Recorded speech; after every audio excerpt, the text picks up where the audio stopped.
கர்த்தருடைய பரிசுத்த நாமத்திற்கு மகிமை உண்டாவதாக. இன்றைக்கும் நம்முடைய தியானத்திற்கு ஆதாரமாக இயேசுவை தரித்து கொள்வோம் என்கிற ஒரு தலைப்பிலே நாம் தியானிக்க போகிறோம். அதற்கு பக்கபலமாக நான் எபேசியருக்கு எழுதின நிருபம் 4ஆம் அத்தியாயம் 22 24 வரை வாசிக்கிறேன். அந்தபடி முந்தின நடக்கைக்குரிய மோசம் போக்கும் இச்சைகளாலே கெட்டுப்போகிற பழைய மனுஷனை நீங்கள் களைந்து போட்டு உங்கள் உள்ளத்திலே புதிதான ஆவி உள்ளவர்களாகி மெய்யான நீதியிலும் பரிசுத்தத்திலும் தேவனுடைய சாயலாக சிருஷ்டிக்கப்பட்ட புதிய மனுஷனை தரித்து கொள்ளுங்கள். ஒரு நிமிடம் நம்முடைய கண்களை மூடி கர்த்தரை நோக்கி பார்ப்போம். நல்ல ஆண்டவரே, நாங்கள் வாசித்த இந்த வசனத்தின் மூலமாக உம்மை நாங்கள் எப்படி எங்களோடு கூட எங்கள் மேல் தரித்து கொள்கிறது என்கிற அனுபவத்தை எங்களுக்கு நீர் கற்றுக் கொடுக்கும்படியாய் ஜெபிக்கிறோம். பேசுகிறவர் நீங்கள் அல்ல, பரிசுத்த ஆவியானவர் என்று சொன்ன வேத வசனத்தின்படி ஆவியானவர் அடியானை மறைத்து நீர் வெளிப்படும்படியாய் ஜெபிக்கிறோம். துதி கன மகிமை எல்லாம் நீர் எடுத்துக்கொள்ளும். ஆண்டவரை பேசுகிற எனக்கும் கேட்கிற அனைவருக்கும் ஆண்டவரை உம்மை தரித்து கொள்ளுகிற அனுபவம் கிடைக்கத்தக்கதாய் கர்த்தர் நீர் கிரியை செய்யும்படியாய் ஜெபிக்கிறோம். எங்களை தாழ்த்துகிறோம், வெறுமையாக்குகிறோம். இயேசு கிறிஸ்துவின் வெளியேற பெற்ற நாமத்தில் ஜெபிக்கிறோம். ஜெபங்கேளும் ஜீவனுள்ள எங்கள் நல்ல பிதாவே, ஆமென். அந்தபடி முந்தின நடக்கைக்குரிய மோசம் போக்கும் இச்சைகளாலே கெட்டுப்போகிற பழைய மனுஷனை நீங்கள் களைந்து போட்டு உங்கள் உள்ளத்திலே புதிதான ஆவி உள்ளவர்களாகி மெய்யான நீதியிலும் பரிசுத்தத்திலும் தேவனுடைய சாயலாக சிருஷ்டிக்கப்பட்ட புதிய மனுஷனை தரித்து கொள்ளுங்கள். புதிய மனுஷனை தரித்து கொள்ளுகிறது என்கிற அனுபவம் ஆண்டவராய் இயேசு கிறிஸ்துவின் சாயலை, அவருடைய தன்மைகளை, அவருடைய திவ்ய சுபாவங்களை, அவருடைய குணாதிசயங்களை நாம் தரித்து கொள்ளுகிறதாகும். இந்த வேத வசனத்தை நாம் தியானிப்பதற்கு முன்பாக பழைய ஏற்பாட்டு காலத்திலே இருந்ததான ஒரு காரியத்தை நான் உங்களுக்கு ஞாபகப்படுத்த விரும்புகிறேன். யாத்ராகமம் 28ஆம் அத்தியாயம் 29-30 வசனங்களை வாசிக்கிறேன், கேளுங்கள். ஆரோன் பரிசுத்த ஸ்தலத்திற்குள் பிரவேசிக்கும் போது இஸ்ரவேல் புத்திரரின் நாமங்களை தன் இருதயத்தின் மேலிருக்கும் நியாய விதி மார்பதக்கத்திலே கர்த்தருடைய சன்னிதானத்தில் ஞாபகக்குறியாக எப்பொழுதும் தரித்து கொள்ள கடவன். கர்த்தருடைய சமூகத்திலே எப்பொழுதும் ஞாபகக்குறியாக தரித்து கொள்ள கடவன். நியாய விதி மார்பதக்கத்திலே ஊரீம் தும்மீம் என்பவைகளை வைப்பாயாக. ஊரீம் தும்மீம் என்பது 2 வகையான கற்கள். அது கற்கள் வைப்பாயாக. ஆரோன் கர்த்தருடைய சன்னிதானத்தில் பிரவேசிக்கும் போது அவைகள் அவனுடைய இருதயத்தின் மேல் இருக்க வேண்டும். ஆரோன் தன் இருதயத்தின் மேல் இஸ்ரவேல் புத்திரருடைய நியாய விதியை கர்த்தருடைய சன்னிதானத்தில் எப்பொழுதும் தரித்து கொள்ள வேண்டும். பழைய ஏற்பாட்டு காலத்தில் ஆரோன் தேவனுடைய சமூகத்தில் ஆசரிப்பு கூடாரத்தில் பிரவேசிக்கும் போது அந்த ஆசாரியன் ஆகிய ஆரோன் அவனுக்கென்று ஒரு வித்தியாசமான ஒரு மார்பதக்கம். அந்த பதக்கத்திலே 2 காரியங்கள். ஒன்று ஊரீம். ஊரீம் என்பது நன்மையை அறியத்தக்கதான அனுபவம். தும்மீம் என்பது தீமையை அறியத்தக்கதான அனுபவம். நன்மையும் தீமையும் அறிந்த ஒரு மனிதன்தான் தேவ சித்தத்தை அறிந்தவன் ஆவான். தேவ சித்தத்தை நாம் அறிய வேண்டுமானால் எது நன்மையானது எது தீமையானது என்பதை நாம் அறிந்து கொள்ள வேண்டும். அதற்கு ஒரே கண்ணாடி நம்முடைய கரங்களில் இருக்கிற வேத புத்தகம்தான். அந்த வேத புத்தகத்திலே சொல்லப்பட்ட நன்மையான காரியங்கள் அது ஊரீம். வேத புத்தகத்திலே சொல்லப்பட்ட தீமையான காரியங்கள் அது தும்மீம். இது ஆரோன் அவனுடைய மார்பதக்கத்திலே இந்த 2 காரியங்களையும் எப்பொழுதும் அவன் தரித்து கொள்ள வேண்டும். இது ரத்தின கற்கள். 12 கோத்திரங்கள், இஸ்ரவேல் புத்திரர்களிடையே 12 கோத்திரங்கள். அந்த 12 ரத்தின கற்கள் அங்கே காணப்படுகிறது. ஒரு பக்கத்திலே உள்ளது ஊரீம் என்றும் அடுத்த பக்கத்திலே உள்ளது தும்மீம் என்றும் அழைக்கப்படுகிறது. இது இந்த புதிய ஏற்பாட்டு காலத்திலே இது விசுவாசிகளுடைய ஐக்கியத்திற்கு நாம் ஒப்பனையாக எடுத்துக்கொள்ளலாம். அல்லது மார்பதக்கம் என்று சொல்லும்போது இந்த இடத்திலே நாம் இதை ஏன் அவர் அணிந்து கொள்ள வேண்டும் என்று சொல்கிறார் என்றால், இருதயத்திலே நாம் மற்றவர்களை வைத்து அவர்களுக்காக ஜெபிப்பது என்பதை அதை காட்டுகிறது. இந்த ஒரு பேக்ரவுண்ட் இன்ஃபர்மேஷனோடு கூட இப்பொழுது நான் இயேசுவை எப்படி தரித்து கொள்ள வேண்டும், அல்லது புதிய மனுஷனை எப்படி தரித்து கொள்ள வேண்டும் என்பதை குறித்து நாம் தியானிக்க போகிறோம்.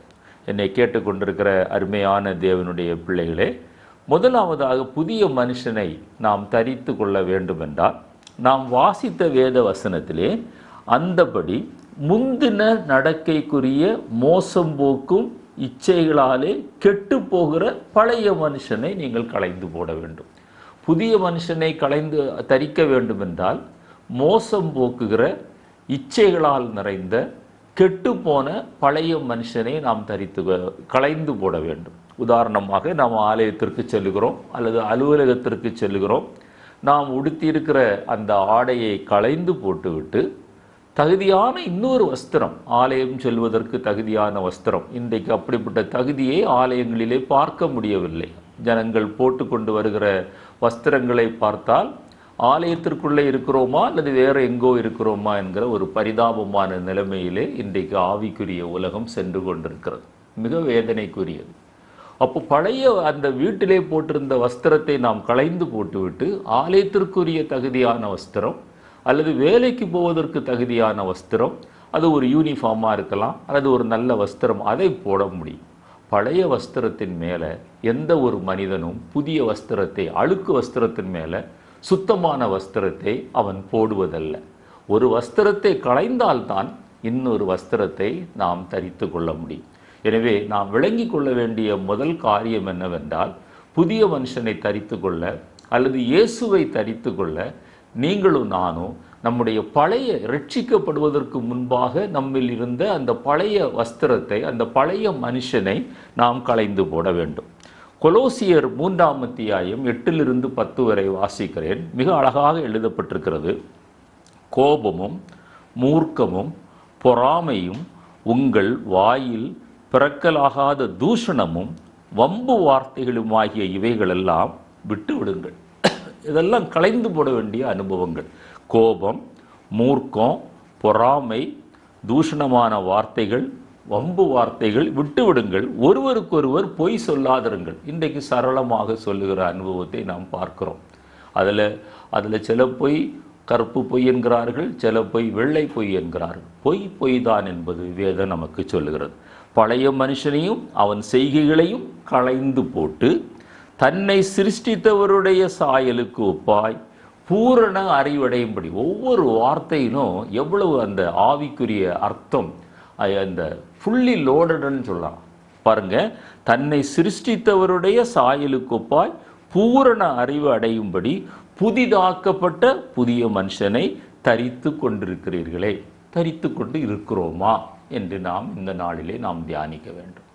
அந்த பழைய மனுஷனை களைந்து போட்டு பழைய மனுஷனுக்குரிய சில குணாதிசயங்களை இந்த வசனம் நமக்கு சுட்டி காட்டுகிறது. இதுபோல பல காரியங்கள் நம்முடைய வாழ்க்கையிலே இன்னும் ஒட்டி கொண்டிருக்குமே. ஆனால் நீங்களும் நானும் அழுக்கு வஸ்திரத்தின் மேலே இன்னொரு வஸ்திரத்தை போட்டுக்கொண்டு அலைகிறவர்களாய், நம்மை நாமே ஏமாற்றி கொண்டிருக்கிறவர்களாய், வஞ்சிக்கிறவர்களாய் நாம் காணப்படுவோம். 2 கொரிந்தியர் 5ஆம் அத்தியாயம் 17, இப்படி இருக்க ஒருவன் கிறிஸ்துவுக்குள் இருந்தால் புது சிருஷ்டியாக இருக்கிறான், பழையவைகள் ஒளிந்து போயின, எல்லாம் புதிதாயின. ஒளிந்து போகிற ஒரு அனுபவம், பழைய அனுபவங்கள் ஒளிந்து போகிற ஒரு அனுபவம், புதிய அனுபவங்கள் வருகிற அனுபவம் தான் புதிய மனுஷனை தரித்து கொள்ளுகிற அனுபவம். ரோமர் 6:11 வாசிக்கிறேன். அப்படியே நீங்களும் உங்களை பாவத்திற்கு மரித்தவர்களாகவும், சரீர பிரகாரமாக ஒரு மரணத்தை குறித்து இங்கு சொல்லவில்லை, பாவத்துக்கு நான் மரித்திருக்கிறேன், நம்முடைய கர்த்தராகிய இயேசு கிறிஸ்துவுக்குள் தேவனுக்கென்று பிழைத்திருக்கிறவர்களாகவும் எண்ணிக்கொள்ளுங்கள் என்று வேதம் சொல்லுகிறது. ரோமர் 8:29 வரும்போது, தம்முடைய குமாரன் அநேக சகோதரருக்குள் முதற் பேரானவராய் இருக்கும் பொருட்டு தேவன் எவர்களை முன்னறிந்தார்களோ அவர்களை தமது குமாரனுடைய சாயலுக்கு ஒப்பாயிருப்பதற்கு முன்குறித்திருக்கிறார். அது இயேசுவை தரித்து கொள்கிற அனுபவம் என்ன? அவருடைய சாயல் நம்மிடத்திலே காணப்பட வேண்டும். நம்முடைய பழைய சாயலும் அந்த சாயலும் இணைய முடியாது. ஒளிக்கும் இருளுக்கும் சம்பந்தமே இல்லை. பேலியாளுக்கும் விசுவாசிக்கும் சம்பந்தமே இல்லை. உலகத்திற்கும் ஆவிக்குரிய வாழ்க்கைக்கும் சம்பந்தமே இல்லை. ரெண்டும் இணைந்து ஒன்றாக ஒரு நாளும் செயல்பட முடியாது. ஒன்றிலே ரோட்டில் 2 சைடு நீங்கள் நடக்க முடியாது. ரோட்டில் ஒன்றில் வலது பக்கம் நடக்க வேண்டும் அல்லது இடது பக்கம் நடக்க வேண்டும். ரெண்டு பக்கமும் நடக்க யாராலும் முடியாது. ஆனால் இன்றைக்கு ஆவிக்குரிய வட்டாரத்தில் அப்படி ரெண்டு பக்கம் நடக்கிறவர்கள் அநேகராய் காணப்படுகிறார்கள்.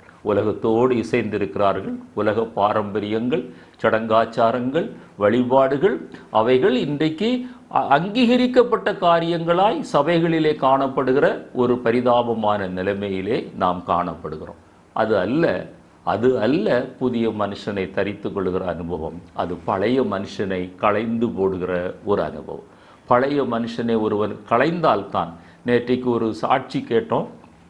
ஒரு கெசோபெல்லா கமாண்டர், அவர் கடைசியாக அவர் கிறிஸ்துவை ஏற்றுக்கொண்ட சாட்சி என்னவென்றால், அவர் ஒரு தரிசனத்தை பார்க்கிறார். அவருடைய பூர்வீக வீடு எரிகிறது. அதற்கு அடுத்த நாள் அவர் ஆலயத்திற்கு செல்லும்போது போதகர் பிரசங்கிக்கிறார், நீ உன்னுடைய பழைய வீட்டை விட்டு வெளியே வா, நீ வந்து சமாதானமும் ரட்சிப்பும் நிறைந்த இயேசு உனக்காக வைத்திருக்கிற வீட்டிற்குள்ளே வா என்று அவர் கேட்டபோது அவர் கடைசியாக தன்னுடைய வாழ்க்கையை கர்த்தருக்கென்று ஒப்பு கொடுத்தார் என்ற ஒரு நல்ல சாட்சியை நேற்று நாங்கள் கேட்டோம். அந்த பழைய வீடுனே நான் விட மாட்டேன், இதையும் விட மாட்டேன், அந்த பாரம்பரியங்களும் எனக்கு வேணும், அந்த சடங்காச்சாரங்களுக்கு எனக்கு வேணும் என்று சொல்லுகிறது புதிய மனுஷனை தரித்து கொள்ளுகிற அனுபவம் அல்ல, இயேசுவை தரித்து கொள்ளுகிற அனுபவம் அல்ல. இன்றைக்கு சில காரணங்களுக்காக ஊழியர்களும் அவர்களோடு கூட ஒத்துப்போகிற ஒரு பரிதாபமான நிலைமை, காம்ப்ரமைஸ் பண்ணுகிறதை பார்க்கிறோம். கூட்டம் சிதறாமல் பார்க்கிறார்கள். ஆனால் அந்த கூட்டம் பரலோகத்திற்கு செல்ல வேண்டும் என்கிற அந்த நோக்கம் இருக்குமே, ஆனால் சத்தியத்திற்கு நீங்களும் நானும் சாட்சியாய் இருக்க முடியும். அடுத்ததாக ஒரு வசனத்தை வாசிக்கிறேன். ரோமர் 12:2 நீங்கள் இந்த பிரபஞ்சத்திற்கு ஒத்த வேஷம் தெரியாமல் தேவனுடைய நன்மையும் பிரியமும் பரிபூர்ணமான சித்தம் என்னதென்று பகுத்தறியத்தக்கதாக உங்கள் மனம் புதிதாகிறதுனாலே மறுரூபமாகுங்கள். இயேசுவை தரித்து கொள்ளுகிற ஒரு மனிதன், புதிய மனுஷனை தரித்து கொள்ளுகிற ஒரு மனிதன், மறுரூபம் ஆகிக்கொண்டிருக்கிற ஒரு மனிதன். ஒரே நாளில் ஒருவேளை மறுரூபம் அடைய முடியாமல் இருக்கலாம். ஆனால் மறுரூபம் அடைய வேண்டும் என்கிற அந்த வாஞ்சை இருக்க வேண்டும். மறுரூபம் அடைவதற்கு விட வேண்டியவைகளை விட்டுத்தான் ஆக வேண்டும்.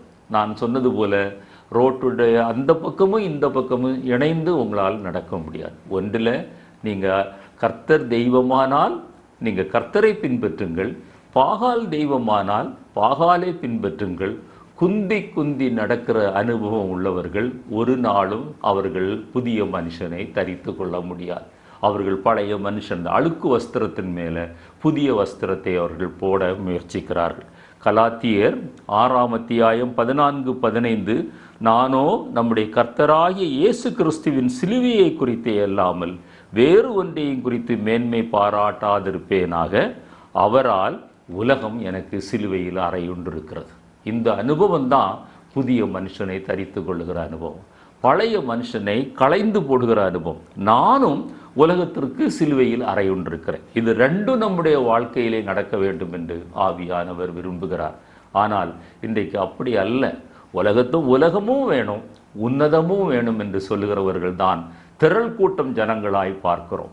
அப்படிப்பட்ட போதனைகள் நிறைந்த இடம் கூட இன்றைக்கு உலகத்தை நோக்கி திசை மாறி சென்று கொண்டிருக்கிற ஒரு பரிதாபத்தை பார்க்க முடிகிறது. என்னை கேட்டுக்கொண்டிருக்கிற அருமையான தேவனுடைய பிள்ளையை, நான் சொல்வது கடினமாக இருக்கலாம், ஆனால் வேதம் அதைத்தான் சொல்லுகிறது. பாருங்க, அவரால் உலகம் எனக்கு சிலுவையில் அறையுண்டிருக்கிறது, நானும் உலகத்திற்கு சிலுவையில் அறையுண்டிருக்கிறேன். கிறிஸ்து இயேசுவுக்குள் விருத்த சேதனமும் ஒன்றுமில்லை, விருத்த சேதனம் இல்லாமையும் ஒன்றுமில்லை, புதிய சிருஷ்டியே காரியம். பழைய ஏற்பாட்டு காலத்தில் விருத்த சேதனம் ஒரு சடங்காச்சாரமாக ஒரு அடையாளமாய் காணப்பட்டது. ஆனால் இன்றைக்கு புதிய ஏற்பாட்டு சபைகளில் சில நேரங்களில் அந்த ஞான ஸ்நானம் இதெல்லாம் ஒரு கடமைக்காக எடுத்துவிட்டு, ஆனால் உலகம் சிலுவையில் அறையப்படாமல், சிலுவைக்கு நாம் அறையப்படாமல் இருக்கிற அனுபவம் அது சரியான அனுபவம் அல்ல. புதிய சிருஷ்டியாக மாறுகிற ஒரு அனுபவம் தான் அந்த அனுபவம். முதலாவது, அந்த பழைய ஏற்பாட்டு காலத்தில் அவர்கள் மார்பதக்கத்தில் ஊரீம் தும்மீம் என்கிறதான 2 கற்களை பதித்து கொண்டிருந்தது போல நீங்களும் நானும் இயேசுவை நம்முடைய வாழ்க்கையில் தரித்து கொள்ள வேண்டும் என்றால் பழைய மனுஷனை களைந்து போடுகிற அனுபவம் நம்முடைய வாழ்க்கையிலே காணப்பட வேண்டும். மத்தேயு 15ஆம் அத்தியாயம் 11 இருந்து 20 வரை நான் வாசிக்க விரும்புகிறேன். நம்முடைய இருதயம் மிக முக்கியமான ஒரு அனுபவத்திற்குள்ளாக அது கடந்து போக வேண்டும். அந்த புதிய மனுஷனை தரிக்கிறவர்கள் அங்கே ஆவியானவர் நம்மோடு கூட சொல்லுகிறதான ஒரு காரியம் என்னவென்றால், மத்தேயு 15 11 இருந்து நான் 20 வரை வாசிக்கிறேன். வாய்க்குள்ளே போகிறது மனுஷனை தீட்டுப்படுத்தாது, வாயிலிருந்து புறப்படுகிறதே மனுஷனை தீட்டுப்படுத்தும் என்றார். அப்பொழுது அவருடைய சீசர்கள் அவரிடத்தில் வந்து, பரிசேயர் இந்த வசனத்தை கேட்டு இடரலடைந்தார்கள் என்று அறிவீரா என்றார்கள். அவர் பிரதியுத்தரமாக, என் பரமபிதா நடாத நாற்றெல்லாம் வேரோடு பிடுங்கப்படும், அவர்களை விட்டுவிடுங்கள், அவர்கள் குருடருக்கு வழிகாட்டுகிற குருடராயிருக்கிறார்கள், குருடனுக்கு குருடன் வழிகாட்டினால் இருவரும் குழியிலே விழுவார்கள் என்று சொல்லிக்கொண்டு 18ஆவது வசனத்தில் திரும்பவும் சொல்லுகிறார், வாயிலிருந்து புறப்படுறவைகள் இருதயத்திலிருந்து புறப்பட்டு வரும், அவைகளே மனுஷனை தீட்டுப்படுத்தும். எப்படியெனில் இருதயத்திலிருந்து பொல்லாத சிந்தனைகளும், கொலைபாதகங்களும், விபச்சாரங்களும், வேசித்தனங்களும், களவுகளும், பொய்சாட்சிகளும், தூஷணங்களும் புறப்பட்டு வரும், இவைகளே மனுஷனை தீட்டுப்படுத்தும் என்று சொல்லுகிறார். இப்படிப்பட்ட குணாதிசயங்கள் நம்முடைய வாழ்க்கையில் இன்னும் வைத்து கொண்டு நாம் ரட்சிக்கப்பட்டோம், ஞானஸ்நானம் பெற்றோம், நாம் விசுவாசி, உன்னதத்திற்கு உரியவர்கள், பரலோகத்திற்கு உரியவர்கள் என்று சொன்னால் அதை ஆண்டவர் ஏற்றுக்கொள்வதில்லை. அவர் சொல்கிறார், என் பரம பிதா நடாத நாற்றெல்லாம் வேரோடு பிடுங்கப்படும். குருடருக்கு குருடன் வழிகாட்டுவது போல நம்முடைய ஆவிக்குரிய ஜீவியம் இருக்க வேண்டாம், நம்முடைய ஊழியம் இருக்க வேண்டாம். கர்த்தருக்கு நீங்களும் நானும் உண்மை உள்ளவர்களாய் சாட்சியாய் ஜீவிப்பதே ஒரு புதிய மனுஷனை தரித்து கொள்ளுகிற, இயேசுவை தரித்து கொள்ளுகிற அனுபவம். அடுத்தபடியாக அந்த கிறிஸ்துவை தரித்து கொள்ளுகிற அனுபவம் என்று பார்க்கும்போது, கிறிஸ்துவுக்குள்ளாக ஞானஸ்நானம் பெற்றவர்களை குறித்து வேதம் சொல்லுகிறது. கலாத்தியர் 3:27 உங்களில் கிறிஸ்துவுக்குள்ளாக ஞானஸ்நானம் பெற்றவர்கள் எத்தனை பேரோ அத்தனை பேரும் கிறிஸ்துவை தரித்து கொண்டீர்களே. கிறிஸ்துவை தரித்து கொள்ளும்போது நம்ம ஞானஸ்நானத்தில் ஒரு உடன்படிக்கை பண்ணுகிறோம், நல்மனசாட்சியின் உடன்படிக்கை பண்ணுகிறோம். ஒரு திருமணத்தில் ஒரு கணவனும் மனைவியும் இணைவதற்கு ஒரு உடன்படிக்கை செய்வது போல கர்த்தரோடு கூட நாம் உடன்படிக்கை செய்கிறோம். கற்புள்ள கன்னியாக நம்மை நம்முடைய மணவாளனாகிய இயேசு கிறிஸ்துவுக்கு நாம் ஒப்பு கொடுக்கிறோம். ஒப்பு கொடுத்த நாம் மணவாளனுக்கு பிரியமில்லாத காரியங்களை நாம் செய்தால் அந்த ஆவிக்குரிய கற்பு நம்மை விட்டு கலைந்து போகிறது. எனவே ஞானஸ்நானம் பெற்றவர்கள் மிக கவனமாக இருக்க வேண்டும். கலாத்தியர் 2:20 பவுல் சொல்லுகிறார், அதை எப்படி சொல்லுகிறார்? கிறிஸ்துவுடனே கூட சிலுவையில் அறையப்பட்டேன், ஆயினும் பிழைத்திருக்கிறேன். உலகத்தில் நம்ம ஜீவிப்பதற்கு நாம் பிழைத்திருக்கிறோம். இனி நான் அல்ல, கிறிஸ்துவே எனக்குள் பிழைத்திருக்கிறார். நான் இப்பொழுது மாம்சத்தில் பிழைத்திருக்கிறதோ என்னில் அன்பு கூர்ந்து எனக்காக தம்மை தாமே ஒப்பு கொடுத்த தேவனுடைய குமாரனை பற்றும் விசுவாசத்தினாலே பிழைத்திருக்கிறேன். நம்முடைய நடை உடை பாவனைகள், நம்முடைய பேச்சு, நம்முடைய பழக்க வழக்கங்கள், நம்முடைய வாட்ச் என்று சொல்லுகிறோமே வேர்ட்ஸ், நம்முடைய வார்த்தைகள், நம்முடைய ஆக்ஷன், நம்முடைய தாட், நம்முடைய கேரக்டர், நம்முடைய இருதயம், இதெல்லாம் கர்த்தரை சார்ந்து கர்த்தருக்காக மாற்றப்படுகிற ஒரு அனுபவம் தான் கிறிஸ்துவை தரித்து கொள்ளுகிற அனுபவம், அல்லது புதிய மனுஷனை தரித்து கொள்ளுகிற அனுபவம். கலாத்தியரில் திரும்பவும் சொல்லுவார், 6ஆம் அத்தியாயம் 17ஆவது வசனத்தில், கர்த்தராகிய இயேசுவினுடைய அச்சடையாளங்களை நான் என் சரீரத்தில் தரித்து கொண்டிருக்கிறேன்.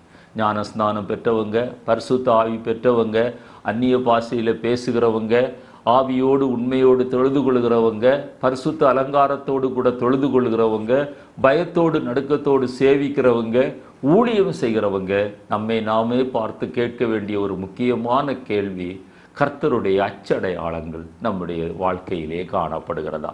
அவருடைய திவ்ய சுபாவங்கள், மன்னிப்பதில் தயவு பெருத்தவர், மாயமற்ற அன்பு, பொருளாசை இல்லாத ஒரு அனுபவம், புகழை வெறுக்கிற அனுபவம், விளம்பரத்தை வெறுக்கிற அனுபவம், உலகத்திற்கு ஒத்த வேஷம் தரிக்கிற அனுபவம், இதெல்லாம் என்னிடத்துல இருக்குமே. ஆனால் கிறிஸ்துவின் அச்சடையாளங்கள் என்னிடத்துல இல்லை, உலகத்தின் அடையாளங்கள் என்னிடத்துல இருக்கிறது என்ற அர்த்தம். இந்த உலகத்தின் அடையாளங்கள் நம்மை விட்டு போக வேண்டும். அதற்கு பதிலாக கிறிஸ்துவனுடைய திவ்ய சுபாவங்கள், அந்த அச்சடையாளங்களை நாம் தரித்து கொள்ள வேண்டும். ரோமருக்கு எழுதின நிருபம் 13:14 அதை மிக அருமையாக சொல்லப்பட்ட ஒரு வசனம் என்னவென்றால், துர்ரிச்சைகளுக்கு இடமாக உடலை பேணாமல் இருந்து கர்த்தராகிய இயேசு கிறிஸ்துவை தரித்து கொள்ளுங்கள். உதட்டில் சாயம் பூசுகிறோம், தலையில் சாயம் பூசுகிறோம், நீண்ட நகத்தை வளர்க்குறோம், அதில் சாயம் பூசுகிறோம். எல்லாரும் ஒரு வகையாக தலையை வாரினா நம்ம இன்னொரு விதமாய் வாரி நம்மை வித்தியாசப்படுத்தி காட்டுகிறோம். இதற்கெல்லாம் அடிப்படை காரணம் என்ன தெரியுமா? அது இச்சை. நம்மை வித்தியாசப்படுத்தி காட்ட நினைக்கிறோமே, நம்முடைய உடல் அழகை காட்ட விரும்புகிறோமே. வேதம் சொல்லுகிறது, துர்ரிச்சைகளுக்கு இடமாக உடலை பேணாமல் இருந்து கர்த்தராகிய இயேசுவை தரித்து கொள்ளுங்கள். உங்களை பார்க்கிறவங்க உங்களை அடையாளம் காணணும், ஒரு தேவனுடைய பிள்ளை என்று அடையாளம் காணணும், தேவனுடைய ஊழியக்காரன் என்று அடையாளம் காணணும். அதுதான் இயேசுவை தரித்து கொள்கிற அனுபவம். இன்றைக்கு அப்படி அடையாளம் காண முடியாத ஒரு பரிதாபத்தில் சபைகள் போய்கொண்டிருக்கிறதை பார்க்கிறோம். என்னை கேட்டுக்கொண்டிருக்கிற அருமையான தேவனுடைய பிள்ளையை, அடுத்ததாக இயேசுவை தரித்து கொள்கிற அனுபவம் அல்லது அல்லது அல்லது புதிய மனுஷனை தரித்து கொள்கிற அனுபவம் என்னவென்றால், அன்பை நீங்களும் நானும் தரித்து கொள்ள வேண்டும். கொலோசியர் 3:14 பூரண சற்குணத்தின் கட்டாகிய அன்பை தரித்து கொள்ளுங்கள். பூரண சற்குணத்தின் கட்டாகிய அன்பை நீங்களும் நானும் தரித்து கொள்ளுங்கள். மாயமற்ற அன்பு, சகோதர சிநேகம், ஆத்தும பாரம், ஆத்தும வருத்தம், ஆத்தும வருத்தத்தின் பலனை கண்டு அவர் திருப்தியாகிற கர்த்தர். எந்த ஒரு மனிதனை பார்த்தாலும் ஒரு தெய்வீக அன்பு நம்முடைய உள்ளத்தில் புறப்பட்டு வர வேண்டும். அதில் எந்த மாயமும் இருக்காது. அன்புக்கு பொறாமை இல்லை, அன்புக்கு சினம் இல்லை, அது கோபப்படாது, அது எரிச்சல் அடையாது, அது பொறாமை அடையாது, தற்பொழிவை நாடாது. 1 கொரிந்தியர் 13 வாசித்து பார்ப்போம். அதில் முழுவதும் அன்பென்றால் அது என்னவென்று ஆவியானவர் மிக அழகாக எழுதி வைத்திருக்கிறார். அந்த 1 கொரிந்தியர் 13 சொல்லப்பட்ட காரியங்கள் நம்மிடத்தில் இருக்குமே ஆனால், அந்த குறைகள் நம்மிடத்தில் இருக்குமே ஆனால், நாம் புதிய மனுஷனை தரித்து கொள்ளவில்லை, பழைய மனுஷனோடு கூட வாழ்ந்து கொண்டிருக்கிறோம். அந்த அழுக்கு சட்டையின் மேலே, அழுக்கு வஸ்திரத்தின் மேலே இன்னொரு வஸ்திரத்தை போட்டு நம்மையும் ஏமாற்றி மற்றவர்களையும் ஏமாற்றி கொண்டிருக்கிறோம். என்னை கேட்டுக்கொண்டிருக்கிற அருமையான தேவனுடைய பிள்ளையே, 2 வஸ்திரங்களையும் ஒன்றாக நீ அணிய முடியாது. அது பைத்தியக்காரன் என்று சொல்லுவார்கள். ரோட்டின் 2 பக்கம் நீ நடக்க முடியாது, ஏதாவது ஒரு பக்கம்தான் நீ நடக்க முடியும். குந்தி நீ நடக்க முடியாது. கர்த்தர் தெய்வமானால் கர்த்தரை பின்பற்றுங்கள். உலகம் உங்களுக்கு முக்கியமானால் உலகத்தை பின்பற்றுங்கள். ஒன்றின் முடிவு நித்திய ஜீவன், இன்னொன்றின் முடிவு நித்திய நரகம். அன்பை தரித்து கொள்கிற அனுபவம்.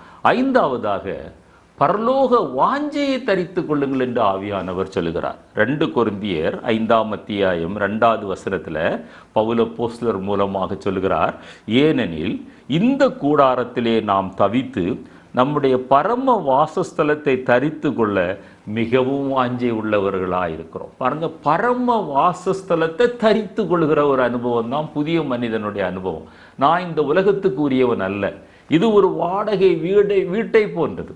இது நான் பிரயாணம் பண்ணுவதை போன்றது. ஒன்றில் நாம் போகிற பஸ் அல்லது நாம் போகிற ட்ரெயின் அல்லது நாம் போகிற ஏரோப்ளேன் அது டெஸ்டினேஷன் போய் சேரும், அல்லது வழியிலே நின்று போனாலும் நின்று விடும். எத்தனையோ விபத்துக்களை பார்க்கிறோம், நாச மோசங்களை பார்க்கிறோம். ஒன்றில் கர்த்தருடைய வருகை நமக்கு பின்னாலே இருக்கும், அல்லது கர்த்தருடைய வருகைக்கு முன்னால நம்முடைய மரணம் இருக்கலாம். எது நம்முடைய வாழ்க்கையில் முதல்ல சம்பவித்தாலும் அந்த நித்திய ஜீவனுக்குள் நான் பிரவேசிக்க வேண்டும், நான் ஆயத்தப்பட வேண்டும், ஒரு சிலரையாவது நான் ஆயத்தப்படுத்த வேண்டும் என்று நினைக்கிற வாஞ்சையை தரித்து கொள்கிற ஒரு மனிதன் தான் பரலோக வாஞ்சையை தரித்து கொண்டிருக்கிறான். புதிய மனுஷனை தரித்து கொண்டிருக்கிறான். இயேசு கிறிஸ்துவை தரித்து கொண்டிருக்கிறான்.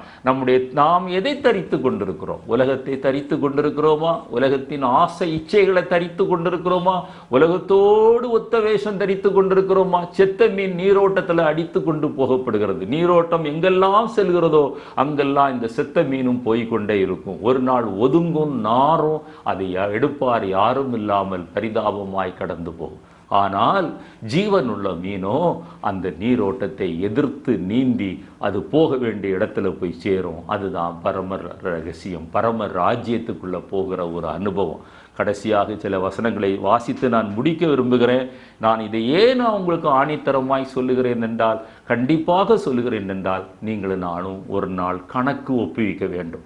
கர்த்தர் கொடுத்த ரட்சிப்பை, கர்த்தர் கொடுத்த அபிஷேகத்தை வைத்து கொண்டே நாம் உலகத்தோடு கூட ஒத்த வேஷம் தரிப்போமே. ஆனால் 2 கொரிந்தியர் 5:10 சொல்கிறது, சரீரத்தில் அவனவன் செய்த நன்மைக்காவது தீமைக்காவது தக்க பலனை அடையும்படிக்கு நாம் எல்லாரும் கிறிஸ்துவின் நியாயாசனத்திற்கு முன்பாக வெளிப்பட வேண்டும். தப்பவே முடியாது.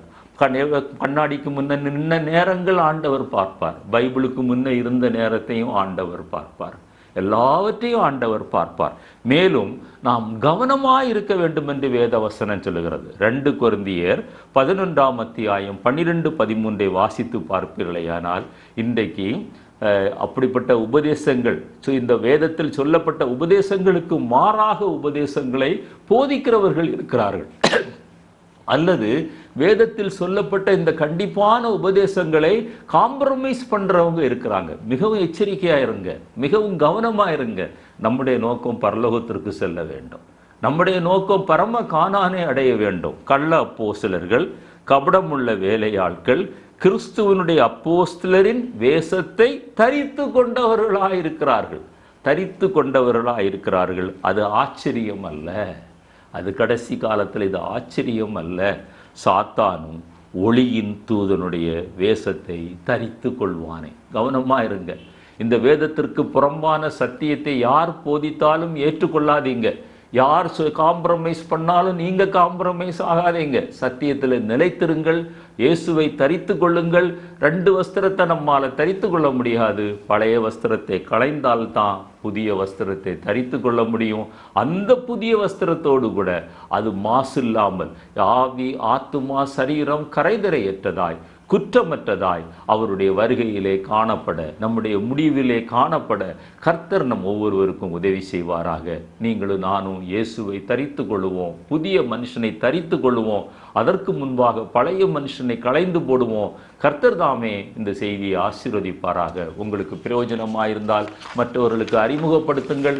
எங்களுக்காக ஜெபியுங்கள். நாங்களும் உங்களுக்காக ஜெபிக்கிறோம். கிறிஸ்து இயேசுவை தரித்து கொள்கிற அனுபவத்தில் நிலைத்திருப்போம். கடைசி பரியந்த நிலைத்திருப்போம். முடிவு பரியந்த நிலைத்திருக்கிறவனே ரட்சிக்கப்படுவான். ஆமென்.